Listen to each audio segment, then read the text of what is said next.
La Tunisie s'est vue accorder un financement de 25,8 millions d'euros dans le cadre de la coopération avec la France pour lutter contre la migration irrégulière.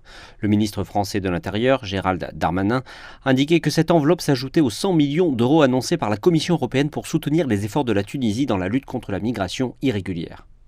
Cet appui devrait contribuer à acquérir les équipements nécessaires et organiser les formations utiles, notamment des policiers et des gardes frontières tunisiens, pour contenir le flux irrégulier de migrants et favoriser leur retour de bonnes conditions.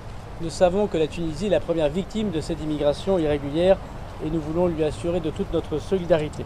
La ministre allemande de l'Intérieur a pour sa part souligné la nécessité de mettre un terme à ces vies perdues dans la Méditerranée et de respecter les droits humains. Nous devons travailler pour créer des voies légales de migration vers l'Europe sans choisir la voie dangereuse de l'illégalité.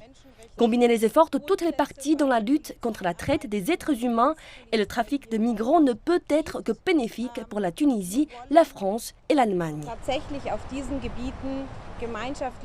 Le président tunisien Kais Saied a appelé à des efforts conjoints pour lutter contre le nombre croissant de cas de traite d'humains et de trafic de migrants sans papier.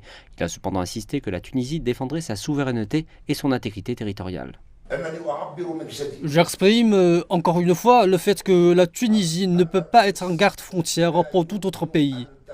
Elle ne gardera que ses frontières. Nous n'acceptons pas non plus l'installation de migrants sur le sol tunisien. Malheureusement, certaines déclarations de certains dirigeants de l'Union européenne paraissent présenter une politique inacceptable.